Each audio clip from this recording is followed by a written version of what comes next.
آپ لوگ جانور کو تڑپا تڑپا کر کیوں مارتے ہیں؟ کیا اسلام میں جانور کی قربانی واقعی ایک ظلم ہے یا دنیا کے سب سے زیادہ رحم دلی والے اور سائنسی طریقوں میں سے ایک طریقہ ہے؟ آپ لوگ جانور کو تڑپا تڑپا کر کیوں مارتے ہیں؟ ایک تو اس کی جان لینا ہی بڑی بات ہے، پھر آپ اوپر سے اس کی آدھی گردن کاٹ کر چھوڑ دیتے ہو اس کو مرنے کے لیے، تڑپنے کے لیے۔ جو بقرعید قریب آ رہی ہے، طرح طرح کے سوالات آتے ہیں، جن میں بہت سارے سوالات میں سے ایک سوال بہت اہم ہے اور یہ عام طور سے سننے میں آتا ہے۔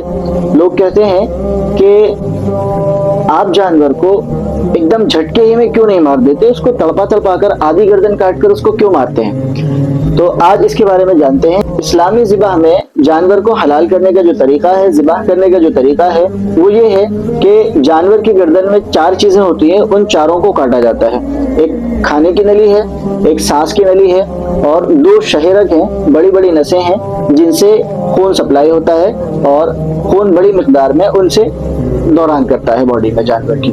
تو ان چاروں چیزوں کو کاٹا جاتا ہے۔ جانور کو اس طریقے سے اس لیے ذبح کیا جاتا ہے تاکہ اس کی جان دھیرے دھیرے نکلے اور اس کی باڈی کا جو خون ہے، جان ہونے کی وجہ سے اس کی باڈی میں سرکولیٹ موڈ میں رہے اور گھومنے کے دور کرتا رہے۔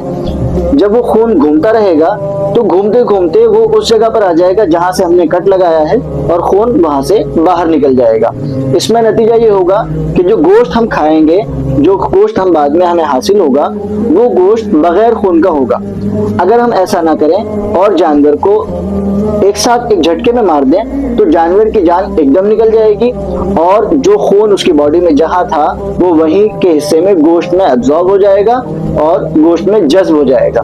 خون کے اندر پانی، آئرن اور پروٹین بہت زیادہ مقدار میں ہوتا ہے، بہت زیادہ کوانٹٹی میں ہوتا ہے، جس کی وجہ سے جو بیکٹیریاز کو پیدا کرنے میں بہت تیزی سے کام کرتا ہے۔ اگر یہ خون ہم نہ بہائیں اور خون گوشت میں ابزارب ہو جائے، جذب ہو جائے، تو پھر گوشت کے اندر بدبو پیدا ہو جائے گی، گوشت ہائیجین نہیں ہوگا، صاف نہیں ہوگا، جلدی خراب ہو جائے گا، اور اگر کھائیں گے اس کو تو ممکن ہے وہ بیماریاں پیدا کرے۔ اسی لیے فوڈ سائنس میں سلاٹر کے بعد پراپر بلیڈنگ کو، یعنی ذبح کرنے کے بعد خون بہانے کو ہائیجین کا حصہ مانا جاتا ہے، اور میٹ انڈسٹری میں پراپر بلیڈنگ کو، خون بہانے کو شیلف لائف اور کلیننس کے لیے بہت زیادہ اہم اور امپورٹنٹ مانا جاتا ہے۔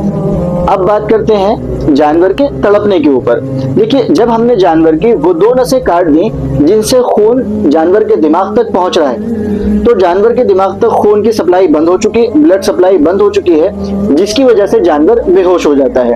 یہ بالکل ایسا ہی ہے جیسے کسی کو ہارٹ اٹیک ہو اور ہارٹ خون کو پمپ کرنا بند کر دے، بلڈ کو سپلائی کرنا بند کر دے، تو پھر آدمی بے ہوش ہو جاتا ہے۔ سیم اسی طریقے سے جانور کے دماغ تک جب خون نہیں پہنچتا تو جانور بے ہوش ہو جاتا ہے اور کٹنے کا جو احساس ہے، کٹنے کی جو تکلیف ہے، وہ اس کو نہیں ہوتی۔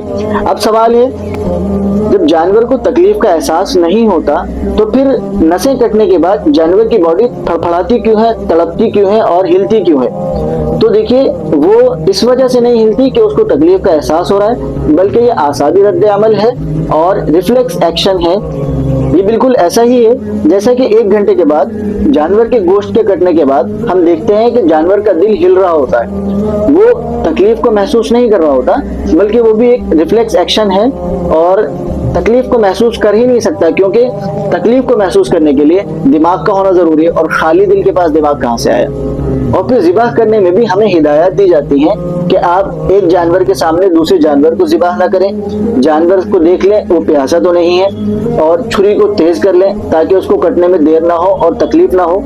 ہماری بات کا خلاصہ یہ ہے کہ اسلامی ذبح میں جانور کو جو ذبح کرنے کا طریقہ ہے، اس میں جانور کو کم سے کم تکلیف ہوتی ہے اور انسانی ضرورت، صفائی کا، پاکی کا اس میں خیال رکھا جاتا ہے۔ اگر آپ کو یہ ویڈیو اچھی لگی ہے تو آپ ہمیں فالو کر سکتے ہیں، سبسکرائب کر لیں اور لوگوں تک اس معلومات کو پہنچا دیں، شیئر کر دیں تاکہ اور لوگوں کو بھی اس کے بارے میں پتہ لگ جائے۔